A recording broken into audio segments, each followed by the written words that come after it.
Dom Afonso V nasceu em Sintra em 15 de janeiro de 1432 e morreu em Sintra em 28 de agosto de 1481. Filho de Dom Duarte e de Dona Leonor de Aragão, chamaram-lhe o africano, porque foi aqui no norte da África que ele teve o cenário principal da sua atividade como monarca, do seu reinado. No entanto, teve-a também em Castela, onde a sua ambição e até, talvez, um pouco de falta de senso acabou por o lançar numa aventura militar que teve más consequências para Portugal. Foi ingrato com seu tio, o infante Dom Pedro, apoiou a nobreza que muito o bajulava e, no fundo e no fim, deixou a seu filho, Dom João II, apenas as estradas de Portugal, como dizia esse príncipe perfeito.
Depois de um reinado de 5 anos que se caracterizou por uma série de desgraças, um reinado sombrio, Portugal enfrentou um período muito difícil.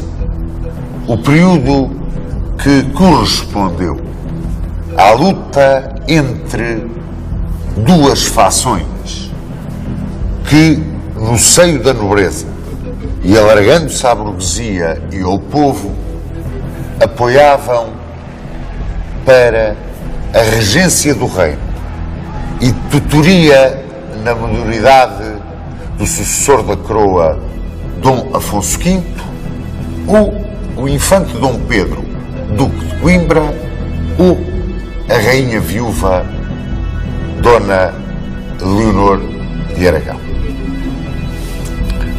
Ora, este problema foi criado pelo próprio testamento de Dom Duarte. No seu testamento, Dom Duarte deixava explícito que a regência devia ser exercida pela rainha viúva Dona Leonor. E isto afastava da tutoria e da regência o infante Dom Pedro, duque de Coimbra, que era comumente reconhecido como o mais capaz de todos os membros da alta nobreza para educar e governar. Educar o futuro rei já de si, mas o futuro governante, Dom Afonso V, que então era muito novo, tinha 6 anos, e governar o reino até à maioridade, aos 14 anos, à maioridade do seu sobrinho. Este problema arrastou-se e originou uma situação muito perto da Revolução. Isto porquê? Porque Dom Duarte, em boa verdade, não tinha o direito de fazer a nomeação da regente dessa maneira. Só as Cortes Gerais podiam fazer uma nomeação desse género. E as Cortes Gerais não foram tidas, nem achadas, nem ouvidas para esse fim. E sucede que era precisamente a grande fatia da burguesia, a grande massa popular e parte da nobreza quem apoiava Dom Pedro. Muito embora a maior parte da nobreza, a grande parte do clero e alguma parte da burguesia enriquecida apoiasse Dona Leonor de Aragão como regente. Os grandes vultos que apoiavam o infante Dom Pedro eram o famosíssimo orador e grande jurisconsulto Diego Afonso Mangancha, um tanoeiro que era Lopo Fernandes e um grande, ilustríssimo guerreiro, Dom Álvaro Vaz de Almada, conde de Avranches. O grande apoio de Dona Leonor residia em Dom Afonso, conde de Barcelos, o filho mais velho de Dom João I, que tinha uma pedra muito grande no sapato, porque não tinha sido armado cavaleiro em Ceuta, nem tinha recebido o título de duque. E, na sua extraordinária ambição, queria o trono de Portugal para a sua neta, filha do infante Dom João. Ele era casado em segundas núpcias com a sobrinha do arcebispo de Lisboa, Dom Pedro, que era bastardo de Dom Fernando I. Vale a verdade que, quando se pôs em dúvida a atuação de Dom Duarte ao fazer aquele testamento sem consultar as cortes, a rainha não quis aceitar a regência. E isto é uma verdade histórica. Mas foi convencida a fazê-lo por um setor da nobreza palaciana, precisamente esfiado pelo conde de Barcelos e pelo seu filho, o conde de Orém. Decidiu-se assim, para se aclarar a situação e para se evitarem conflitos que estavam absolutamente prontos a eclodir, reunir cortes em Torres Novas.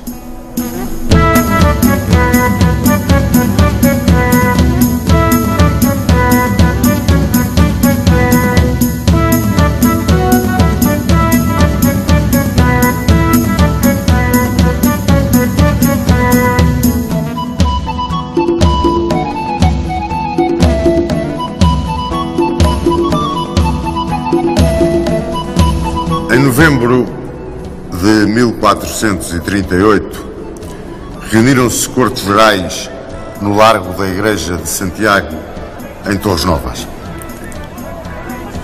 Tomou da palavra o doutor Vasco Fernandes de Lucena para expor as razões por que se reuniam aquelas cortes, ressaltando da necessidade de se tratar da tutoria de Dom Afonso V.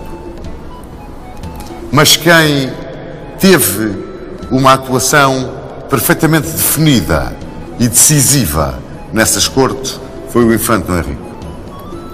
Graças à sua intervenção, acordou-se que Dom Pedro sairia de Torres Novas defensor do reino. A rainha viúva Dona Leonor de Aragão sairia com o governo dos ofícios e da administração. E o conde de Arraiolos, filho do conde de Barcelos, saía com a direção das justiças. Assim, de Torres Novas para a opinião geral, para a grande opinião da nação, parecia que tudo corria no melhor dos mundos. No entanto, Dom Pedro saía daquelas cortes gerais sem qualquer poder efetivo, uma vez que os cargos de real valia, que tinham real importância na direção dos negócios de Estado e a tutoria e educação do novo monarca, pertenciam à rainha viúva Dona Leonor Dragão. Para além destas disposições, ficou acordado que Dom Afonso V tomaria a governação plena quando fizesse 14 anos.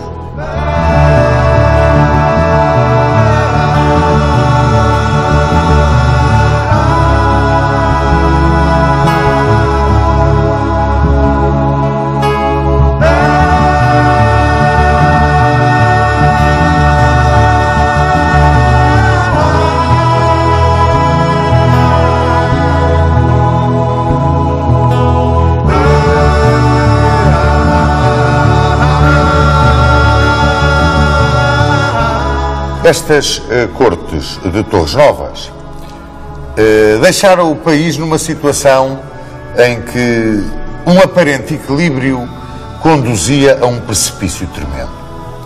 É que se contrariava frontalmente um princípio sagrado em qualquer tipo de liderança, que é a unidade de comando. Apareciam duas cabeças a comandar, uma rainha regente e um defensor do reino. Os papéis tinham de ser assinados pelos dois para ter validade.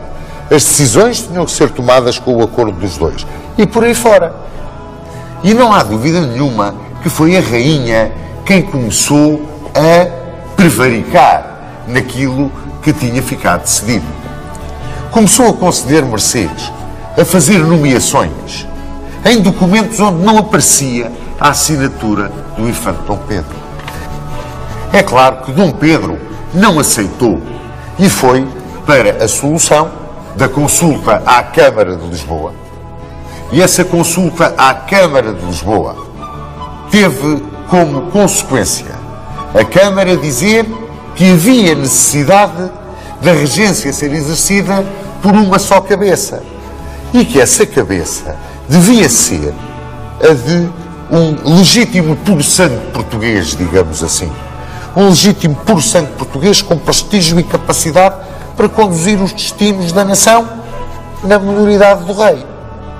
E o infante Dom Pedro tinha dado provas da sua verticalidade e da sua honestidade ao mandar fazer a aclamação de Dom Afonso V, logo que se suspeitou ou que constou que ele, Dom Pedro, ambicionava a coroa, e mais, mandou também jurar Dom Fernando, o segundo irmão de Dom Afonso V, como herdeiro da coroa. Quer dizer, para ele, Dom Pedro, não ficava nada. Depois arranjou-se, claro está, para quase um equilíbrio de Estado, o casamento da filha de Dom Pedro, que tinha também 6 anos, com Dom Afonso V. Só que a mãe da filha de Dom Pedro, a mulher de Dom Pedro, era filha do Conde de Urgel, como se lembram, que era o inimigo mortal do pai da rainha viúva Dona Leonor Dragão. E isso criava uma tremenda antipatia entre os cunhados. Pode-se quase dizer, eles não se podiam nem ver. Havia, portanto, necessidade de pôr cobro a essa situação. Reuniram-se em 1439 cortes em Lisboa.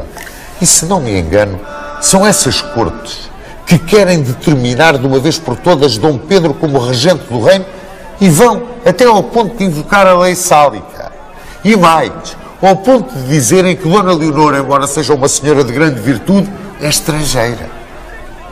E a lei sálica impede que no topo da governação esteja uma mulher. Portanto, tudo se conjuga para que Dom Pedro assuma a regência do reino. Há um movimento popular, há um movimento da burguesia que é apoiado por parte da nobreza para que isso se materialize nessas cortes de Lisboa de 1439. Como veem, é um ano agitadíssimo. A rainha recusa-se a abandonar o mando. Nisso é apoiada totalmente pela grande nobreza. E a grande nobreza, o que é que ela no fundo temia? Que Dom Pedro aplicasse a lei mental. E no topo dessa grande nobreza estava, logicamente, o conde de Barcelos, Dom Afonso. A rainha apela para os seus apoiantes e apela para os seus irmãos, os infantes de Aragão, que então dominavam Castelo. É claro que isto leva a que Portugal tenha que se preparar para uma guerra com Castelo. E leva a um entendimento entre o regente, agora regente Dom Pedro, e o condestável de Castela, Dom Álvaro de Luna. Porque quer Dom Pedro, quer Dom Álvaro de Luna, são, por assim dizer, partidários da concentração do poder real contra a difusão do poder real por uma sociedade feudal.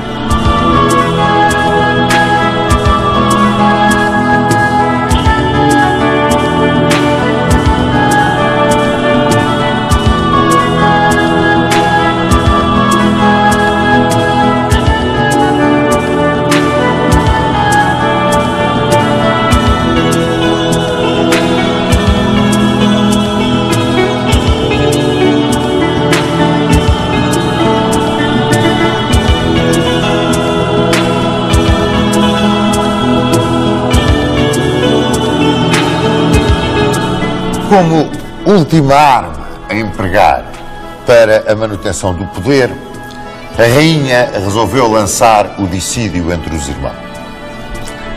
Então, a melhor forma era jogar com o casamento real.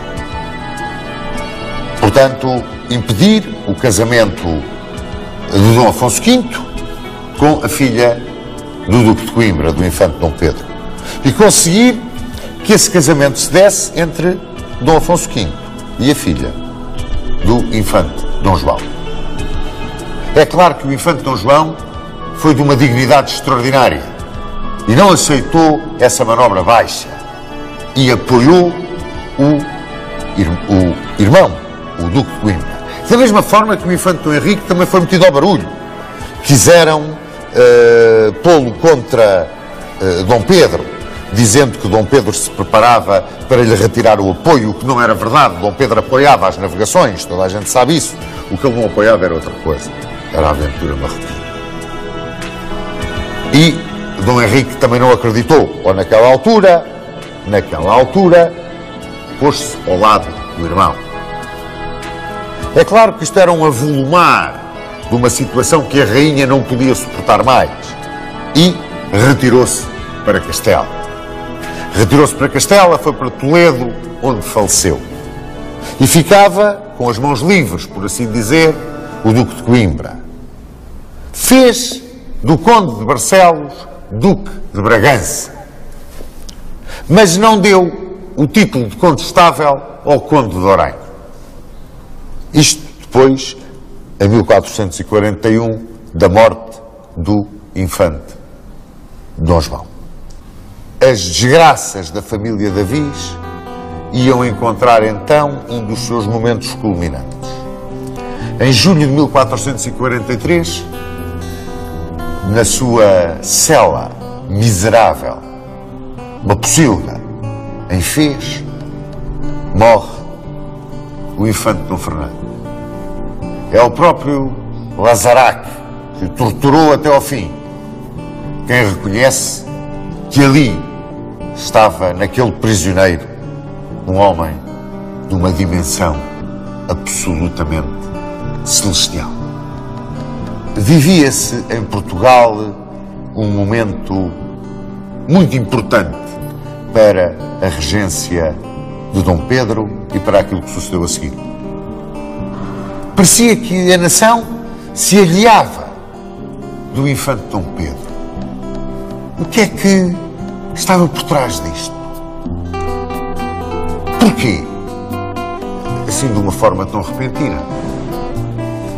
É que Dom Pedro começou a apoiar a nobreza, ou alguns setores da nobreza, a apoiá-los de uma forma decidida, a dar-lhes poder.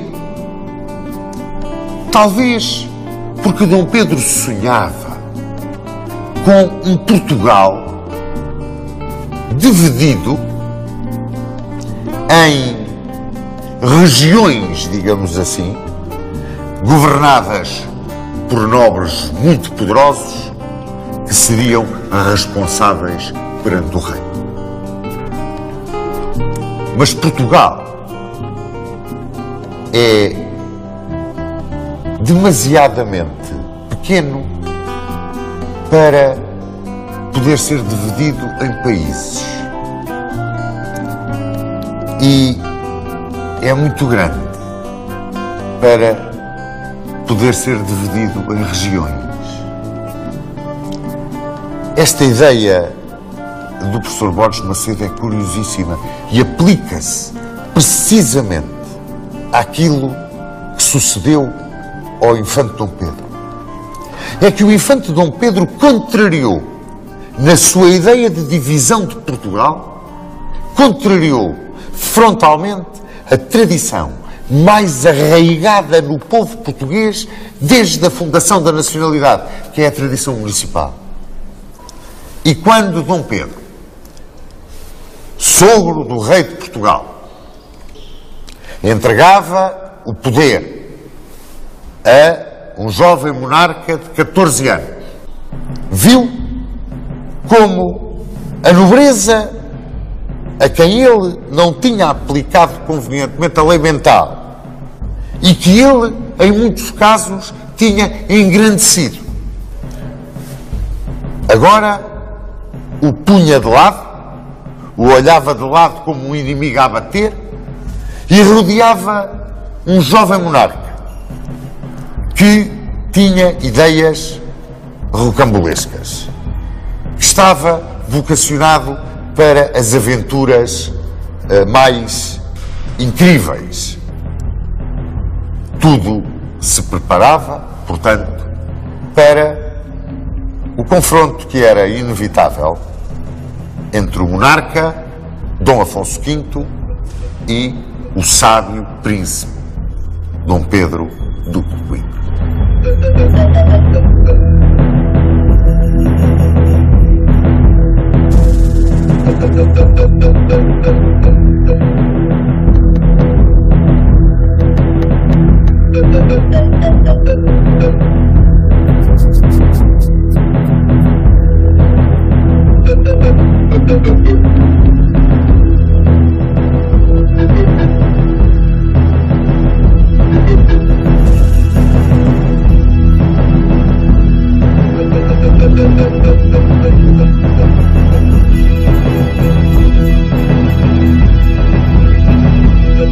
Quando, em 1448, Dom Afonso V subiu efetivamente ao trono,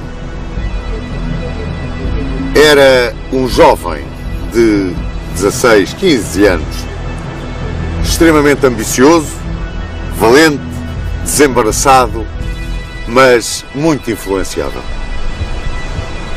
E aqueles que o rodeavam e mais o influenciavam, procuravam sempre virá-lo contra o tio, o ex-regente, intrigando, mentindo, preparando um ambiente extremamente tenso entre tio e sobrinho. Primeiro intrigavam junto do rei dizendo que o Duque de Coimbra tinha arranjado maneira de ter a filha como rainha, Dona Isabel como mulher de Dom Afonso V.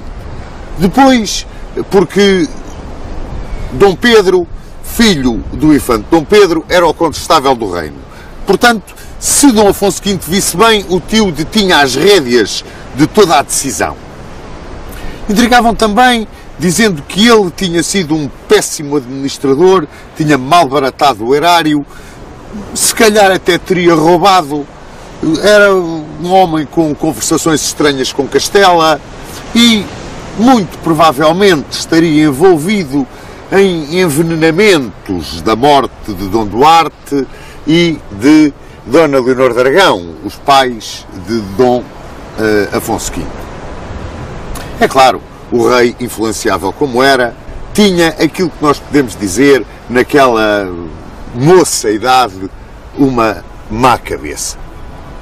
Era um homem que não tinha ponderação, era um homem que reagia ao primeiro impulso e, influenciado como estava, decidiu aceitar todas aquelas intrigas do arcebispo de Lisboa até ao duque de Bragança, toda a alta nobreza, e expulsar o tio da corte, deixando de o ter ao seu lado no governo do rei. Por trás de toda esta intriga, o que estava na realidade era uma vingança, ódio, rancor e uma nobreza ansiosa por explorar precisamente essa má cabeça, essa impulsividade, essa falta de calo de Dom Afonso V para recuperar todo o seu poder e, se possível, alargá-lo, apagando todos os efeitos da lei mental que o infante Dom Pedro tinha implementado e aplicado no sentido, precisamente, de tirar poder à nobreza, de tirar poder ao alto clero, retirando-lhes terras e benefícios que tinham recebido dados por Dom João I e centralizar o poder, o verdadeiro poder, a decisão, a capacidade de governação na pessoa do rei. Portanto, Dom Afonso V, além de tremendamente injusto, ainda dava um tiro no pé, como nós costumamos dizer, ao atacar, demitir e pôr de parte o infante Dom Pedro, Duque de Coimbra. Tinha o Duque de Coimbra um grande amigo, que era Dom Álvaro Vaz de Almada, Conde de Avranches na Normandia, uma das primeiras lanças de Portugal, ao mesmo tempo um pensador e um homem de cultura. Era uma figura exemplar da corte portuguesa. Tinha sido alcaide de Lisboa, mas os partidários do Duque de Bragança, os partidários da crítica e do achincalhamento, da impostura e da intriga contra o príncipe regente, tinham conseguido que ele fosse demitido de alcaide de Lisboa. Mas havia uma coisa acima de todas as outras que magoava profundamente o infante Dom Pedro. Era a posição assumida pelo infante Dom Henrique. O infante Dom Henrique procurava manter um alinhamento em relação a toda esta problemática que às vezes se podia confundir com a hostilidade. O infante Dom Pedro tinha uma posição diferente quanto à estratégia da expansão portuguesa. E essa política, essa ideia estratégica que contrariava a ideia estratégica e política do infante de para aqui vir, para o norte da África, criar um império, punha os dois irmãos em choque. E o infante Dom Henrique, embora parecendo alheio a toda esta conjura contra o Duque de Coimbra, no fundo, se calhar, não era tão alheio como isso tudo. E a verdade histórica é essa, tem que vir à superfície. Uma vez, sabendo que o esperava o banimento da corte, adiantou-se o infante Dom Pedro e pediu a Dom Afonso V para ir para Coimbra, para as suas terras, descansar. E foi. Mas mesmo aí, aquela grande nobreza que estava sedenta de vingança, inclusivamente sedenta dos bens do próprio infante Dom Pedro, continuou a conspirar e a provocá-lo. Bem pedia a rainha Dona Isabel ao pai para ter uma atitude de conciliação com o rei, informava-o de como é que a nobreza preparava a sua queda, as armadilhas que lhe punha no caminho. Mas Dom Pedro era, no fundo, um homem de uma envergadura extraordinária, talvez o último grande vulto da Idade Média portuguesa, mas era um guerreiro, naturalmente era um guerreiro também. E revoltava-se contra tudo aquilo e, sobretudo, contra a provocação que o Duque de Bragança lhe fez diretamente de, em som de guerra, vir contra as suas terras, expulsar os seus fiéis, perseguir aqueles que devotadamente serviam Dom Pedro. Quando isso sucedeu, Dom Pedro preparou-se para a guerra, preparou-se para intervir e junto dele tinha Dom Álvaro Vaz de Almada. Saiu ao encontro do seu meio-irmão, o Duque de Bragança, que tinha sido feito Duque de Bragança por ele, Dom Pedro, enquanto regente. Isto era uma ingratidão que Dom Afonso fazia ao seu meio-irmão. E encontraram-se no Val do Mondego. E, ou simuladamente, ou na realidade, o certo é que o Duque de Bragança e o seu filho, o Conde de Orém, fugiram. Não deram batalha e fugiram. A ideia que dá é de uma fuga até Santarém. E em Santarém, pois, fizeram queixo ao rei. Mentiram. Disseram que tinham sido agredidos. E mais, que o condestável Dom Pedro também estaria metido nesse complô para usurpar a coroa a Dom Pedro, que logo que o soube, o filho do Duque de Coimbra, logo que soube disto, foi para Castela, internou-se em Castela, não pediu ajuda a ninguém, não aceitou a ajuda de ninguém, pois com o choque evidente, o Duque de Coimbra e Dom Álvaro Vaz de Almada saíram com uma pequena hoste da terra do ex-regente, passaram pela batalha, onde Dom Pedro rezou junto do túmulo dos pais de Dom João I e Dona Filipa de Lencastre, e por Leiria e Alcobaça, onde o abade o recebeu de braços abertos porque o adorava, caminhou para Lisboa. Quando chegou cerca de Sacavém e Alverca, onde corria a ribeira da Alfarrobeira, ali montou o seu arraial e esperou pelo sobrinho.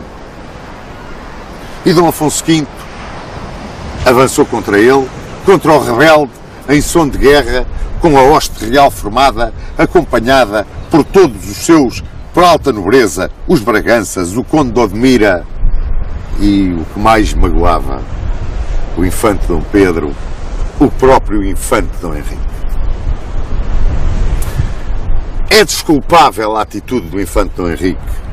Ele queria ter na mão o sobrinho, queria-o controlar para poder continuar a sua obra de expansão, de descobrimento, de conquista. Feriu-se então o combate de Alfarrobeira.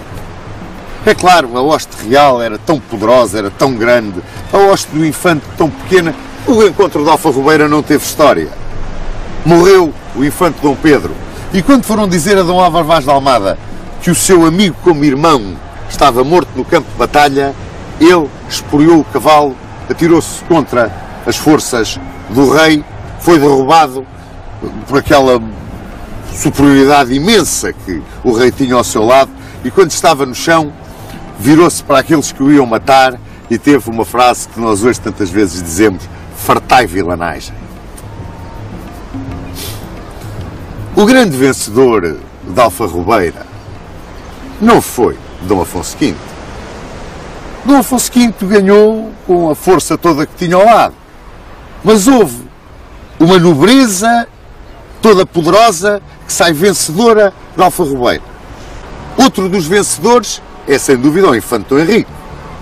O infante Dom Henrique porque consegue ali a materialização daquilo que ambicionava. E esse sonho de navegador materializava-se não só na conquista, na descoberta do mar, mas também na formação de uma escola. Depois de Gilianos ter dobrado o Cabo Bojador, os portugueses deixaram de ir para o mar às cegas. Eles já sabiam como podiam ir. Tinham uma escola onde se preparavam navegadores, onde se ensinava a arte de marear, tinham instrumentos, tinham navios já muito mais bem preparados e assim se justifica que, por exemplo, Afonso Baldaia tenha navegado a costa toda da África até à Pedra da Galeia, navegando para sul. Todos os navegadores que navegavam entre o continente e as ilhas faziam-no de uma forma segura e começava-se a colonização dos Açores. Dinis Dias e Diogo Gomes navegavam já à vista de Cabo Verde. Nuno Tristão dobrava ao Cabo Branco. Havia um movimento de norte para sul dentro do ignoto oceano que nos ia aproximando cada vez mais daquilo que era, no fundo, o grande sonho do infante Dom Henrique. Quebrar a lenda do tormentoso. A lenda ou as lendas, porque havia quem dissesse que para além do tormentoso era o inferno, mas também havia quem dissesse que para além do tormentoso era o paraíso. E quem é que o fazia? Bom, faziam-no os navegadores do infante, mas também o faziam estrangeiros, por exemplo. Luís Cadamosto veio para Portugal navegar com os portugueses e aprender com os portugueses. Numa altura em que de Roma chegava uma bula, a bula de Nicolau V, que concedia a Portugal todas as terras descobertas e ao infante Dom Henrique os proventos das mesmas, o que tornava o infante num homem extraordinariamente rico, uma fortuna imensa que um dia seria herdada pelo seu sobrinho, o infante Dom Fernando. Abriam os genoveses, por exemplo, uma agência em Lagos, era a primeira que vinha do estrangeiro.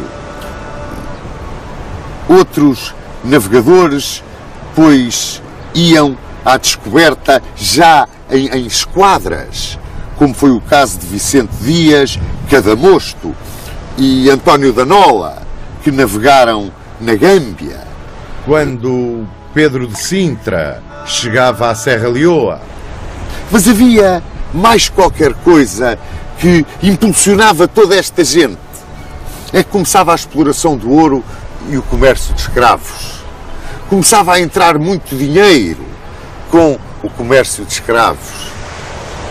E, como uma tampa de chumbo de segredo, caiu envolvendo a técnica, a forma de construir navios, a navegação, os instrumentos, tudo passou a ser, como se costuma dizer hoje, um verdadeiro tabu.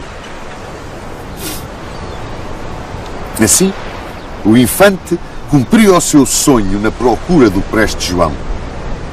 Mas o seu grande instrumento eram os cavaleiros da sua ordem, que eram as esquadras que começavam a navegar com a bandeira da Ordem de Cristo, com a bandeira de Portugal, por esses mares desconhecidos e que, tal como antes faziam os templários, quando chegavam de volta das suas viagens, iam humildemente a Santa Maria do Olival em Tomar, agradecer e depositar a terra que descobriam aos pés da Virgem do Leite.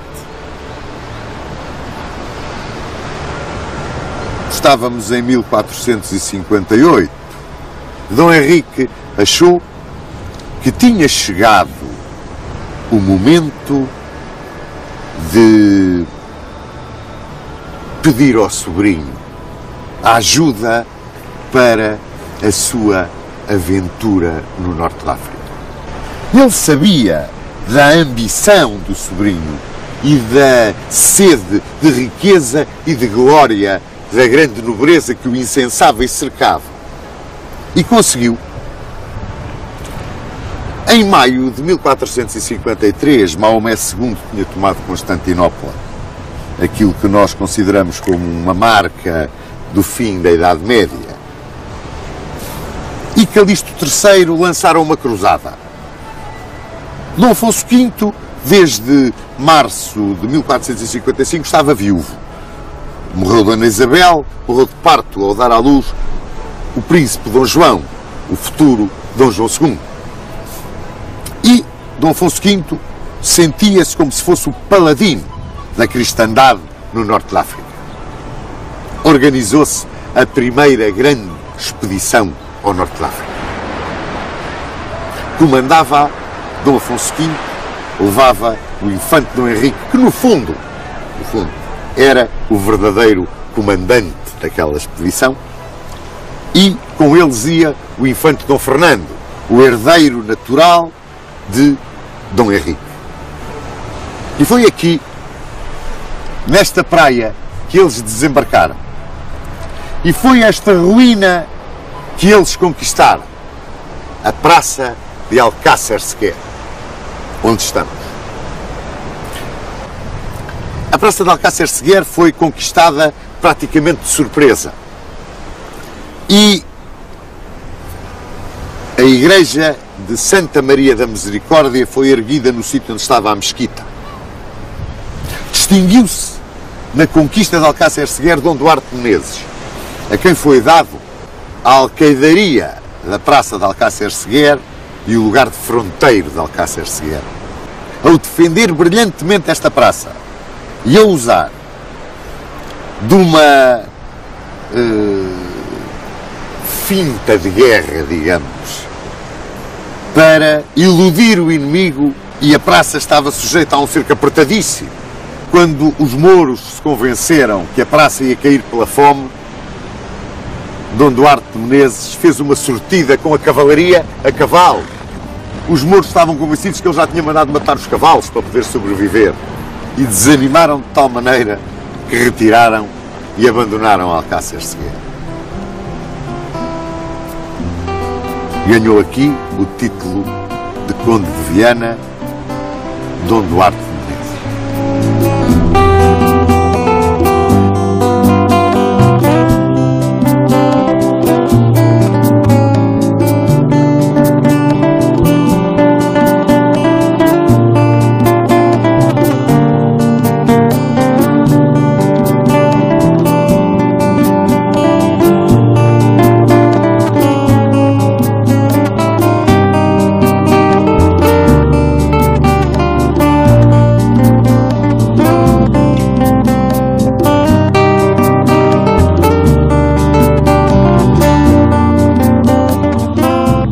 A vida do infante Dom Henrique estava perto do fim. O grande impulsionador, o gênio organizador da epopeia das descobertas, ainda conseguiu ver os seus navegadores em 1458 navegarem a Senegâmbia. Foi o caso de Nuno Fernandes de Beja, João Gonçalves Ribeiro e Diogo Gomes. Em 1460, Diogo Gomes e António da Nola navegaram no Golfo da Guiné e ainda entraram no arquipélago de Cabo Verde. Mas a 13 de novembro de 1460 morria o infante Dom Henrique. Com o seu gênio, com a sua obstinação e o seu espírito de missão, a que se dedicou de corpo e alma, legava a Portugal a Madeira, os Açores, parte de Cabo Verde e parte da costa da África até à Serra Leoa. O seu herdeiro, o infante Dom Fernando, irmão de Dom Afonso V, herdou a sua imensa fortuna, mas nada do seu gênio e muito menos da sua glória imortal. Ainda assim, custeou algumas viagens, algumas explorações. Ainda em 1461, Diogo Afonso navegou no arquipélago de Cabo Verde. Em 1462, Pedro de Sintra navegou na costa africana, mas nesse mesmo ano de 1462, o veneziano Cadamosto abandonou Portugal e os descobrimentos quase que caíram no esquecimento. Fica, no entanto, a lembrança eterna do navegador. Navegador que aqui está sepultado na capela do fundador do Mosteiro da Batalha.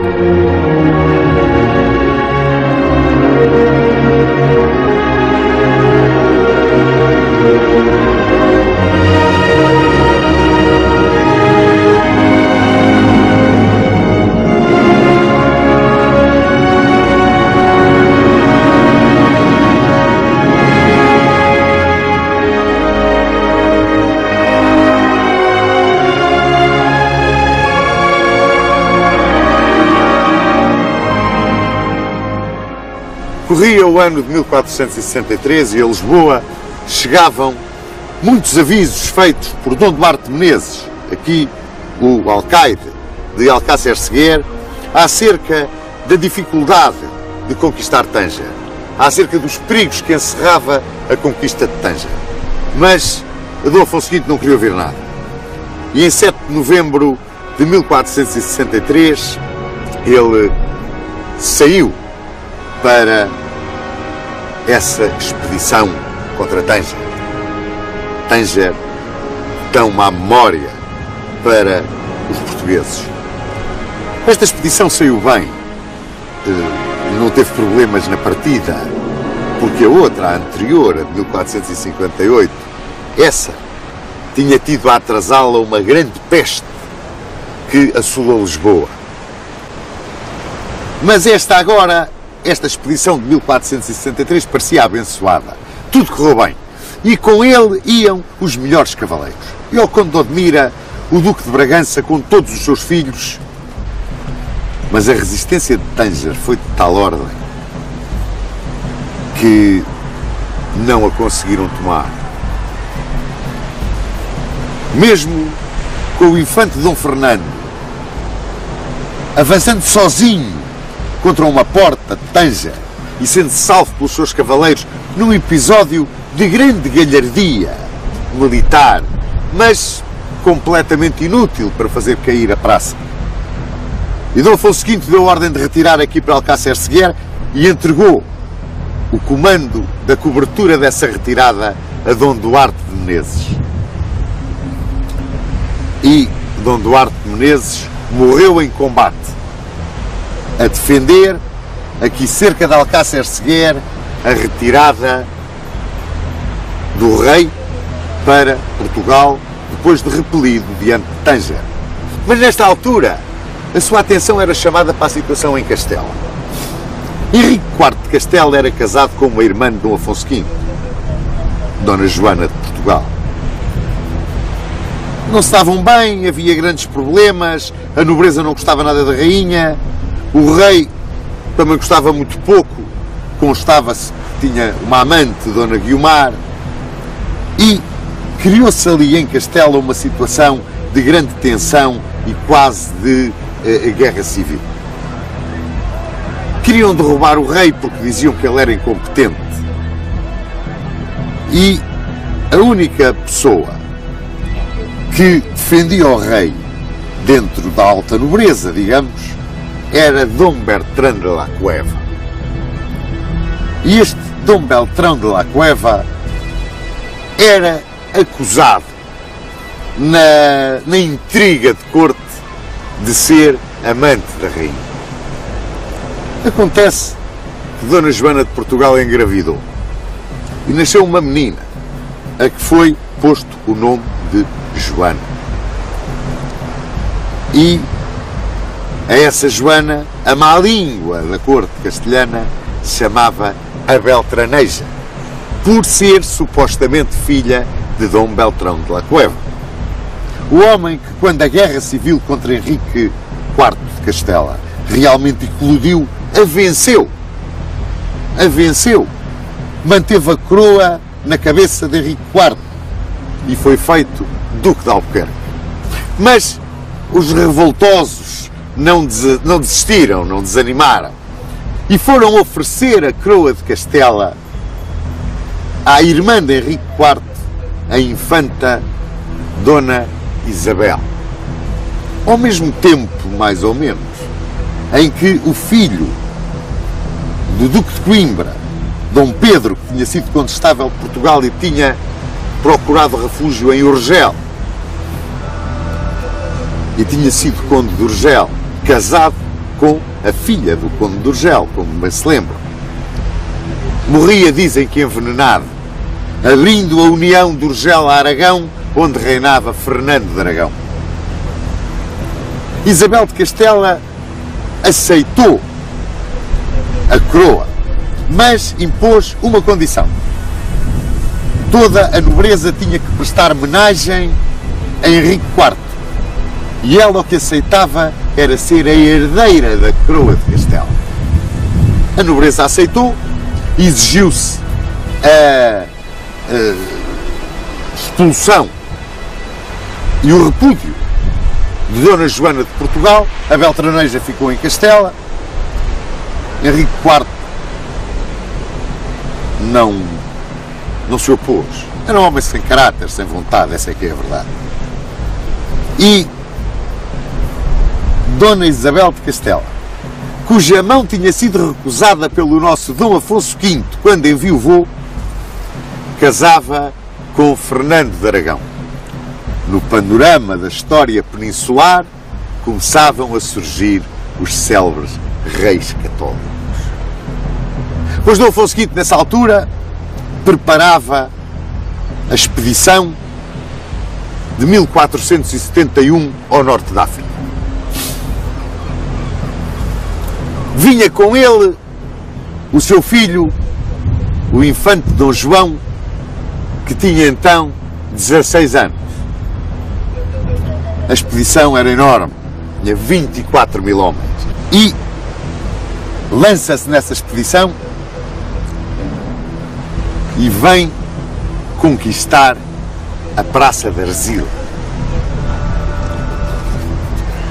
A resistência de Arzila foi tão dura que o nosso exército perdeu 2 dos seus comandantes, o Conde de Monsanto e o Conde de Marialva. Mas Arzila caiu, e entre o espólio de Arzila e os seus prisioneiros estavam 2 mulheres, um filho e uma filha do Sheik de Arzila, que Dom Afonso V trocou pelo cadáver do Infante Santo, o Infante Dom Fernando, que estava em Fez, e que assim foi encontrar o repouso que merecia junto dos pais no Mosteiro da Batalha. Vieram então dizer a Dom Afonso V que Tânger tinha sido abandonado, e Dom Afonso V mandou Dom João de Bragança ocupar imediatamente Tânger, e ali entrou uma entrada que se pode dizer triunfal.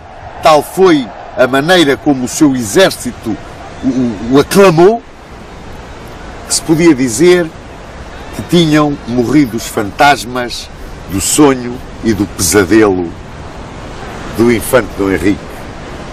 Sonho e pesadelo que tinha sido aquela praça de Tânger. Mas a obra do infante Dom Henrique, no seu ramo marítimo, não foi muito querida, nem muito acarinhada por Dom Afonso V. Cada mosto foi-se embora. Assim, feitos grandes, descobertas grandes, Pedro Escobar e João de Santarém chegaram a São Tomé e Príncipe. E o desinteresse, pode-se dizer quase desinteresse do rei, era tanto que entregou uma carta de exploração a um comerciante de Lisboa chamado Fernão Gomes. E foi esse Fernão Gomes quem navegou a costa africana até à Mina. Mas nesta altura, a atenção de Dom Afonso V estava completamente presa em Castela.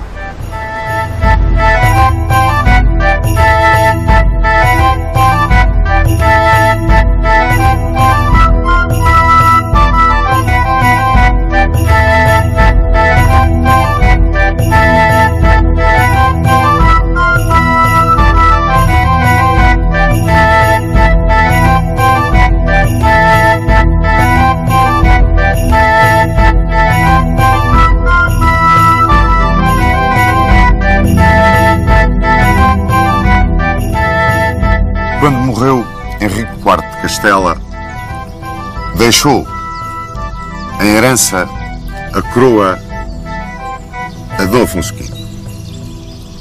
Isto era uma traição ao pacto que ele tinha estabelecido com sua irmã Dona Isabel, e a situação castelhana ficava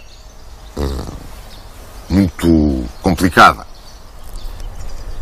Isto também porque uma das cláusulas, se não a principal, da herança por parte de Dom Afonso V da coroa castelhana era o casamento do monarca português com a Beltraneja. Dom Afonso V, que estava em Estremoz, aceitou as condições para herdar a coroa castelhana, ao mesmo tempo que Isabel era aclamada solenemente em Sevilha Rainha de Leão e Castela. A ela foi-se juntar o seu marido, Fernando de Aragão, que combatia no Rosselhão na altura, e também em Sevilha foi aclamado com a sua mulher. Juntava-se assim a Espanha pela união das coroas de Castela, Leão e Aragão. Ora, apoiavam Dom Afonso V vários grandes de Espanha. O arcebispo de Toledo, o duque de Arévalo, o marquês de Cádiz, o mestre de Calatrava e, acima de todos, como, digamos, chefe deste partido da Beltraneja, como era conhecido, o marquês de Vilhena. Então, Dom Afonso V fez um tratado com Luís XI de França, mediante a cessão da Biscaia à França e contra um ataque dos franceses ao norte da Espanha, e saindo de Arronchos com um exército de 14 mil homens, foi a Placência casar-se com a Beltraneja. Fez-se o casamento, mas não se consumou. E isto porque eles eram parentes. Dom Afonso V era tudo da Beltraneja. E a autorização do Papa ainda não tinha chegado para que permitisse esse casamento. E também isto porque Fernando e Isabel, através dos cardeais afetos a Castela, na corte pontifícia, procuravam impedir de qualquer maneira que essa autorização fosse dada. Com a entrada das forças portuguesas em território castelhano, os castelhanos retaliaram e atacaram na fronteira do Alentejo. Tomaram Oguela e Arronches. E imediatamente os portugueses atacaram no Minho e tomaram Tui e Baiona. Estava lançada, portanto, a guerra entre Portugal e o nascente reino espanhol. Essa guerra foi um exemplo de inépcia e de erros sucessivos de condução de operações. Uma das cidades mais importantes na altura de Castela era precisamente a cidade de Toro, onde nós nos encontramos. E esta cidade, ao dar voz por Dom Afonso V, levou a que o rei português para aqui viesse. Ele saiu de Placência, por Arévalo, para Toro. E chegou a Toro para tomar posse da cidade que tinha dado voz por ele. Acontece que o alcaide do castelo de Toro era do partido contrário, era do partido isabelino. E defendeu-se, não entregou o castelo. E imediatamente Isabel começou a concentrar forças. Ela tinha um exército que quase que não existia. Basta dizer que na altura o exército o espanhol tinha 1500 cavalos. Não tinha mais cavalaria do que isto.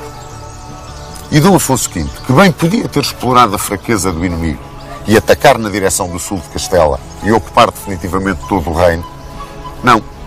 Ficou entre o Toro e Zamora, que também tinha dado voz por ele, passeando-se neste seu triunfo aparente, mas permitindo que o inimigo fosse levantando cada vez mais tropas. Isto porque, entre outras coisas, Isabel proclamara a Guerra da Independência. Era, portanto, uma situação que Dom Afonso V tinha que resolver, se a seu favor, o mais rapidamente possível. Não o fez. Burgos, inclusivamente, deu voz por ele. Os castelhanos, comandados por Fernando de Aragão, foram cercar Burgos, como aliás vieram cercar Toro. E Dom Afonso V sempre evitando o combate, andando de um lado para o outro, perdendo tempo, sem se empenhar, sem nunca se afastar da fronteira, dando a iniciativa ao inimigo.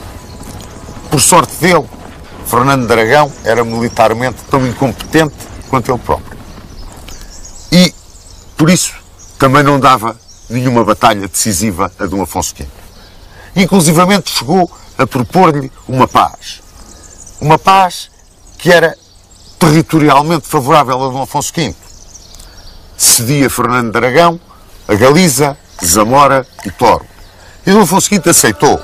Mas é claro, Isabel, a futura grande Isabela Católica, impôs-se, fez com que o marido renunciasse a esse tratado e lançou-se definitivamente na guerra contra Portugal. Tinha ficado como regente em Portugal o príncipe Dom João. E apercebeu-se rapidamente que pelo caminho que as coisas estavam a levar, a derrota do pai aqui era garantida. Preparou o Alentejo para a defesa, reuniu cortes na guarda, levantou uma hoste e preparou-se para marchar sobre Zamora. Numa altura em que Isabel a Católica reunia um fortíssimo exército de 30 mil homens em Valladolid e ameaçava Dom Afonso V, que na altura estava em Zamora.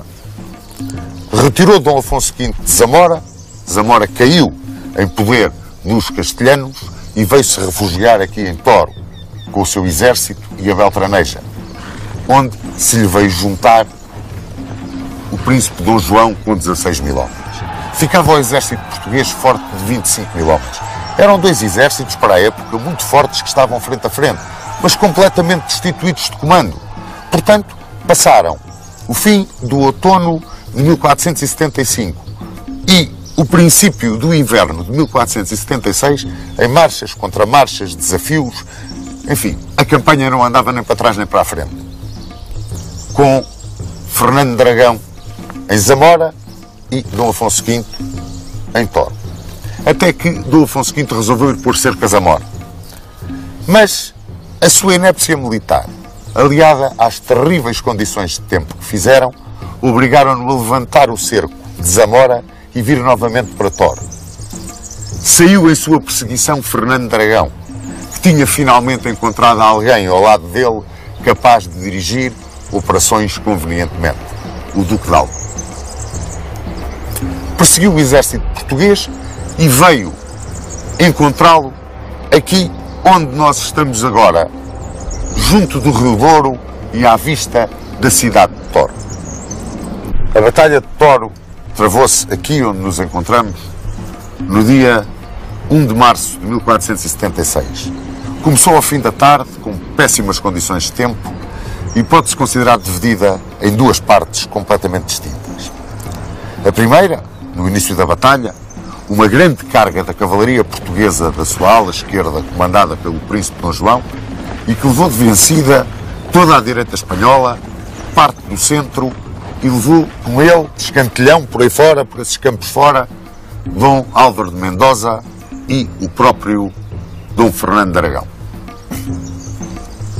A outra parte, que se passou no nosso centro e na nossa direita, comandada do lado espanhol pelo Duque de Alba e do lado português, mediocremente, por Dom Afonso V, foi para os portugueses uma verdadeira catástrofe. Distinguindo-se aí com um dos feitos individuais de heroísmo mais brilhantes, talvez, da história militar portuguesa, Duarte de Almeida. Duarte de Almeida ficou sozinho e, com a bandeira real, cercado de espanhóis que lhe queriam tirar a bandeira. Foi-se defendendo até que uma cutilada dada por um espanhol chamado Pero Vaca lhe cortou a mão esquerda, onde segurava a bandeira. Passou a bandeira para a mão direita, abraçou-se a ela, e outra cutilada levou-lhe o braço direito. E então agarrou a bandeira com os dentes. E ali ficou, eles puxavam-lhe a bandeira e ele com a bandeira agarrada pelos dentes, até que Izangue caiu e caiu prisioneiro. Apareceu então um escudeiro, Gonçalo Pérez, que depois lhe chamaram da bandeira, e arrebatou a bandeira aos castelhanos. Muito embora militarmente a Batalha de Toro se possa considerar uma batalha de resultado equilibrado, com uma grande vitória da ala esquerda portuguesa e uma grande derrota do seu centro e ala direita, sob o ponto de vista estratégico foi sem dúvida nenhuma uma vitória espanhola. Ela representa a pedra angular da unidade nacional espanhola e representa também o triunfo do gênio estratégico de Isabel a Católica. Não só pelo que se passou aqui em Toro, mas porque também, durante o conflito com Portugal que conduziu a Toro, Isabel a Católica mandou pela primeira vez navios espanhóis ao Golfo da Guiné, procurando, com não um ataque, mas uma ameaça às rotas portuguesas dos descobrimentos, desviar a atenção da Direção-Geral da Estratégia Portuguesa para qualquer coisa que nos era muito caro, aliviando a enorme pressão que se fazia sentir dentro do Reino Espanhol.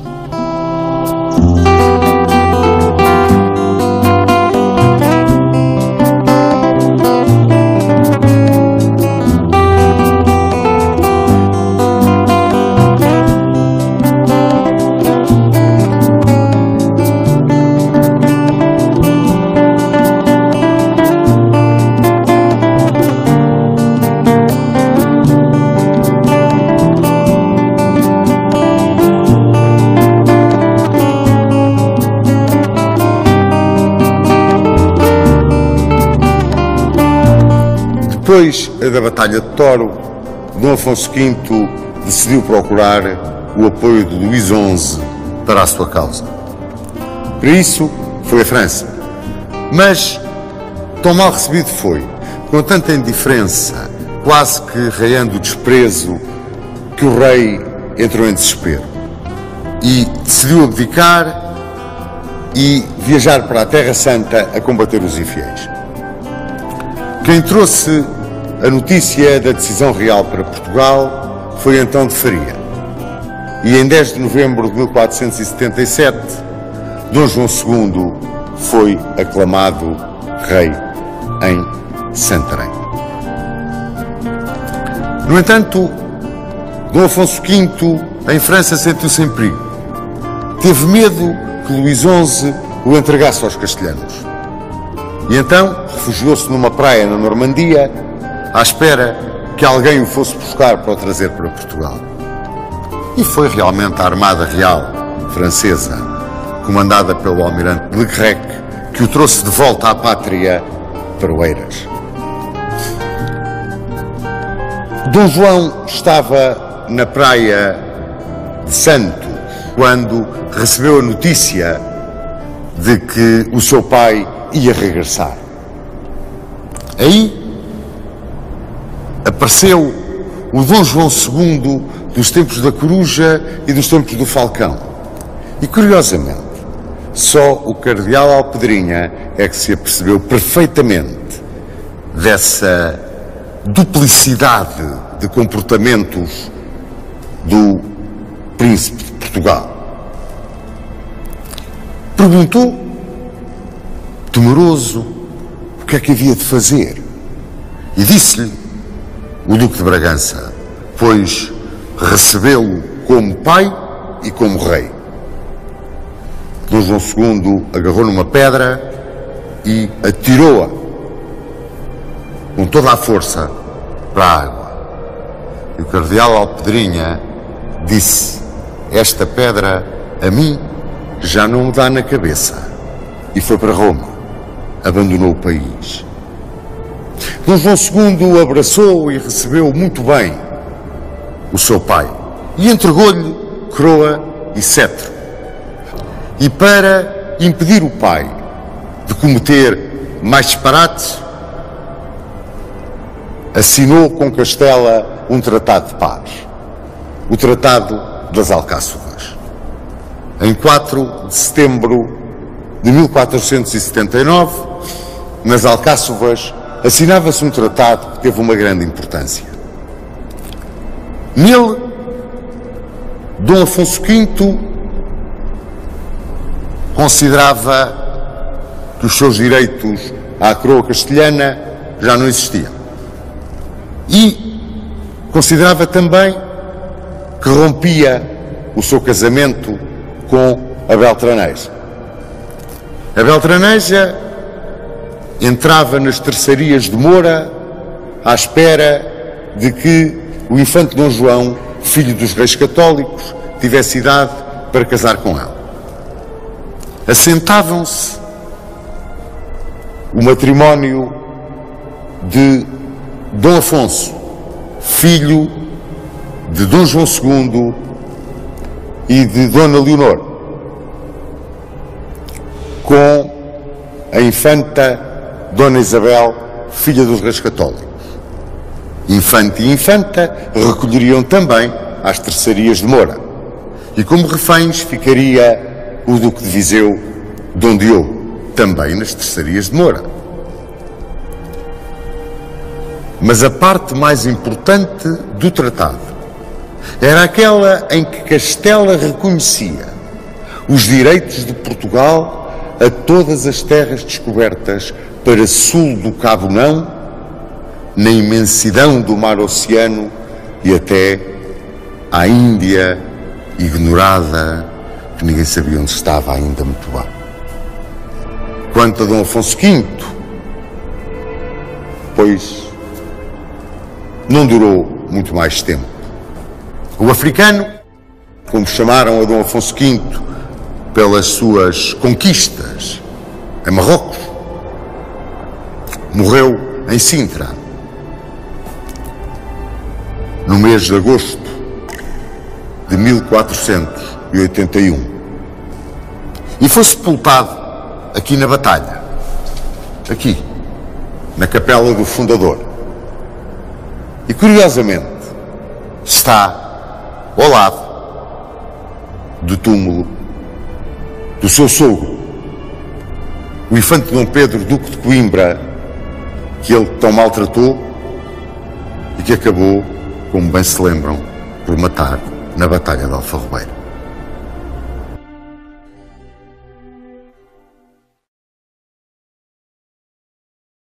Chegámos a um reinado que eu acho digno de um estudo muito pormenorizado. E é pena no nosso trabalho não o podermos fazer. É o reinado de Dom Afonso V. Por tudo quanto ele teve de envolvente extraordinária e por tudo quanto ele teve do âmago da pessoa do rei realmente não estar à altura de tudo que o rodeou. Começou por não estar à altura do tio e acabou não estando à altura do filho. E portanto, no meio, costuma ser que está a virtude e neste caso não esteve grandemente a virtude. O Sr. Dom Duarte não acha que ele errou profundamente ao querer afundar Portugal, meter Portugal amarrado de pés e mãos no Império de Marrocos? Claro que veio-se a saber mais tarde que não era possível, que era extraordinariamente difícil, e até hoje a única potência europeia que conseguiu realmente dominar o Maghreb durante bastante tempo foi a França, mas com uma força e uma capacidade enorme, não é? E com grandes vítimas, e muito mais tarde, já com um armamento completamente diferente. Não é? Nós tínhamos o mesmo armamento que os marroquinos, tínhamos menos cavalos, provavelmente, não estávamos habituados àquele clima tão difícil e não tínhamos o apoio e a solidariedade de todo aquele mundo islâmico que se apoiavam uns aos outros.